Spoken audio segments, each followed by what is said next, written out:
Okay, so are you ready to dive into something kind of wild? Always up for a good deep dive. What do we have? All right, well, today we're looking at der Anurag Sagar von Kabir Ozin der Liebe. Okay, I'm intrigued. What's the big hook with this one? Well, it's got prophecy, spiritual riddles, all that good stuff. Oh, sounds like we might end up with more questions than answers. Probably. But that's part of the fun, right? True. Yeah. So where do we start with this prophecy? Who are the main players? Well, the central figure is this guy, Vijay Doot, who's described as the second Krishna. Second Krishna. Now that's an interesting concept. Right. I mean, what does that even mean? It's not like Krishna had a sequel. It definitely challenges some traditional ideas about spiritual figures, that's for sure. Yeah, it definitely makes you wonder about the nature of these enlightened beings. It's like questioning everything we think we know about enlightenment. And there's another twist. Oh, don't leave me hanging. What's the twist? The text says, Vijay Doot doesn't even know who he really is. Wait, really? He's walking around thinking he's Krishna, but he's not. It seems that way. Talk about an identity crisis. Seriously. But why create a prophecy about a supposedly enlightened dude who's totally clueless? What's the point? Well, it makes you think about the power of illusion, right? Even someone who seems enlightened can get caught in the matrix. And it's not like he's just tripping on his own. This prophecy points to a whole negative force behind this illusion, right? Exactly. We're talking about Cal, the master manipulator of the spiritual world. Oh, right, Cal. The puppet master pulling Vijay Doot's strings. But what's his game plan? What's he get out of all this? That's the big mystery, isn't it? It's like he's setting up this whole cosmic drama just to see who falls for it. Okay, now that is kind of messed up. So how's he actually doing this? How do you trick a supposedly enlightened being? Well, the text says he uses Vijay Doot to create these insanely convincing illusions, almost like a cosmic magic show. Okay, so imagine the audience, totally captivated by the spectacle. They're missing the real trick happening behind the scenes. Exactly. It's about distraction, creating something so dazzling that people don't even realize they're being misled. And this Kala character, he's not just messing around, is he? The text mentions him creating these shadowy figures that people end up worshiping as divine beings. Yeah, and that image really stuck with me. It's like he's preying on our deepest desires, our need to believe in something bigger than ourselves. Right. We get so caught up in wanting to believe we don't stop to question what we're actually seeing. It's like falling for a really good fake guru. Oh, absolutely. And haven't we seen that happen time and time again? People flock to these charismatic leaders only to find out later that things weren't what they seemed. It's kind of a cautionary tale, isn't it? Reminding us to not just blindly follow anyone who claims to have all the answers. Absolutely. The text seems to suggest that discernment is key, especially when it comes to practices that can seem really appealing on the surface, like music and dance. Oh yeah, that part threw me for a loop. I mean, don't get me wrong, I love a good dance party, but I'm not exactly expecting spiritual enlightenment from it. Right.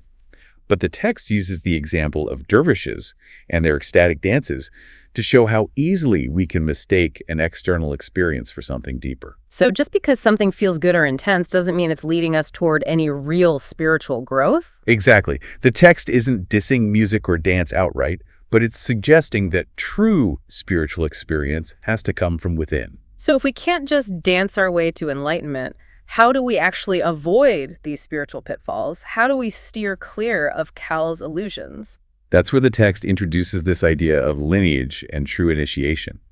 It tells the story of Ram Das, who's chosen to carry the real teachings, and his encounter with Kabir. And Kabir's not just some random dude, right? He's like a legit spiritual master. Exactly. This isn't just about learning some information. It's about tapping into a whole lineage of wisdom. Okay, so it's like finding a mentor, someone who's walked the path and can guide you based on their own experience. And the text uses the word bind to describe this connection, which makes me think of that deep resonance you feel when you encounter a teaching that truly speaks to your soul. It's like that aha moment where everything clicks, like you finally found what you've been searching for. Exactly.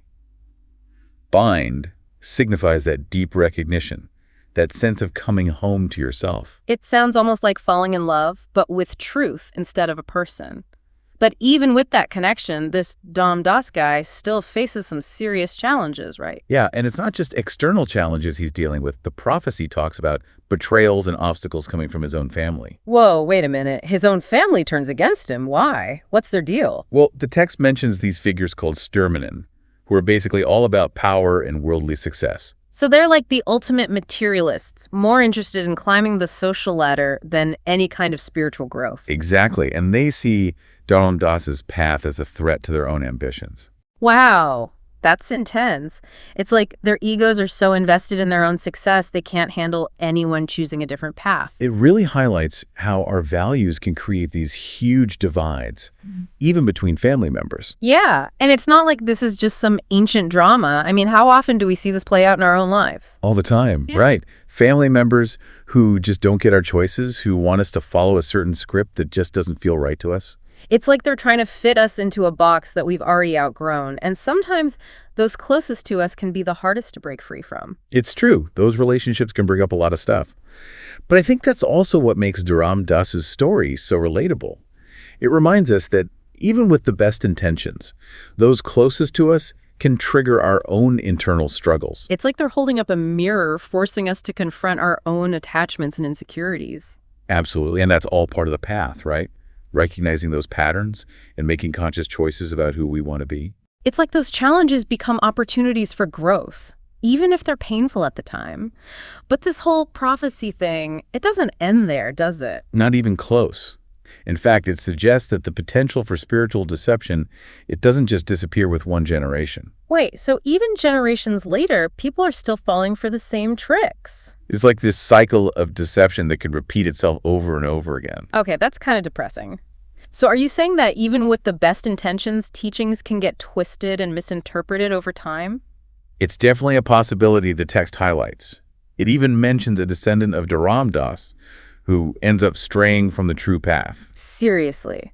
This guy's own descendant ends up buying into a distorted version of the teachings. How does that even happen? Well, it speaks to the fact that spiritual seeking isn't a one-time thing, it's an ongoing process. So we can't just rest on our laurels thinking we've got it all figured out. We have to constantly be checking ourselves, making sure we're not getting caught up in dogma or blind faith.